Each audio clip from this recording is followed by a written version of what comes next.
Breaking news Jayashankar Bhupalpally జిల్లాలో దారుణ హత్యకు గురైన రాజలింగం హత్య కేసులో కీలక మలుపు కనిపిస్తోంది.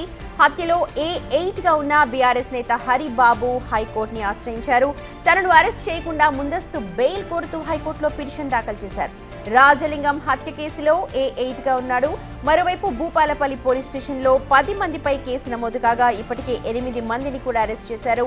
14 రోజులుగా పోలీసులకు చిక్కకుండా హరిబాబు పరారీలో ఉన్నాడు. అయితే ముందస్తు బెయిల్ కోరుతూ ఇప్పుడు హైకోర్టులో పిటిషన్ వేశారు.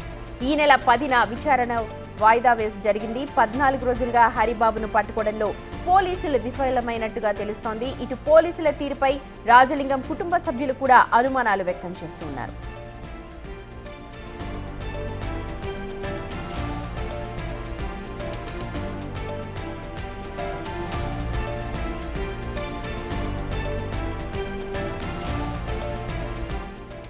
మా ప్రతినిధి వేణు ఉన్నారు అప్డేట్స్ అందించడానికి. వేణు, 14 రోజుల నుంచి తనని పట్టుకోలేకపోవడం పోలీసుల వైఫల్యంగానే చూడాలా? ఏం చెప్తున్నారు దీనిపైన పోలీసులు? ఇవాళ ముందస్తు పిటిషన్ బెయిల్ కోసం అప్లై చేస్తున్నారు. అంటే ఈ నెల 19న మర్డర్ జరిగిన తర్వాత మరుసటి రోజు 20 నాడు కూడా హరిబాబు ప్రధాన సూత్రధారిగా పోలీసులు చేసినటువంటి హరిబాబు లోకల్లో ఉన్నాడు.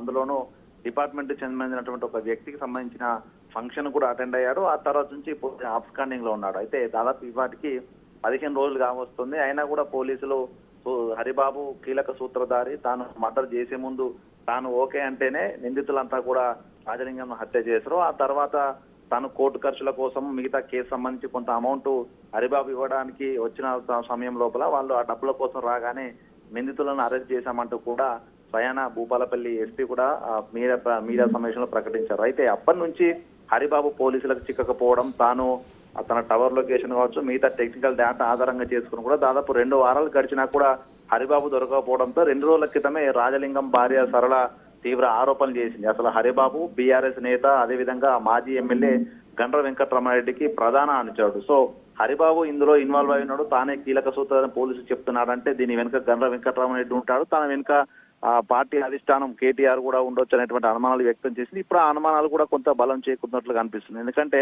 పోలీసులు దాదాపు 14 రోజులు దాటిపోయినా కూడా హరిబాబును పట్టుకోలేకపోవడం, తాను పరారీలో ఉండి వైపు హైకోర్టును ఆశ్రయించి ముందస్తు బెయిల్ కోసం ఆయన పిటిషన్ దాఖలు చేయడానికి కూడా ప్రస్తుతము రాజలింగం కుటుంబ సభ్యులు పోలీసుల తీరుపైనే పూర్తి అనుమానాలు వ్యక్తం చేస్తున్నారు. పోలీసులే హరిబాబును పక్కన పెట్టే ప్రయత్నం చేస్తున్నారు, తనకు అనుకూలంగా వ్యవహరిస్తున్నటువంటి. ఈ కేసులో మొత్తం 10 మందిని గుర్తించారు. వాళ్లలో 8 మందిని అరెస్ట్ చేశారు. ఒకరు ఇప్పుడు హరిబాబు కావచ్చు, ఇంకొక వ్యక్తి ఎవరు?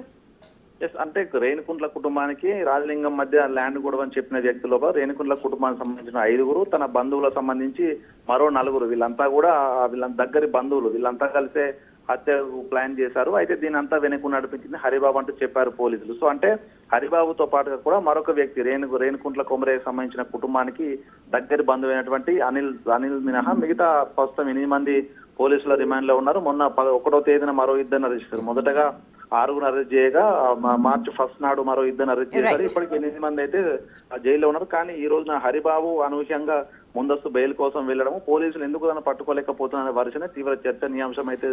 Right Venu, thank you so much.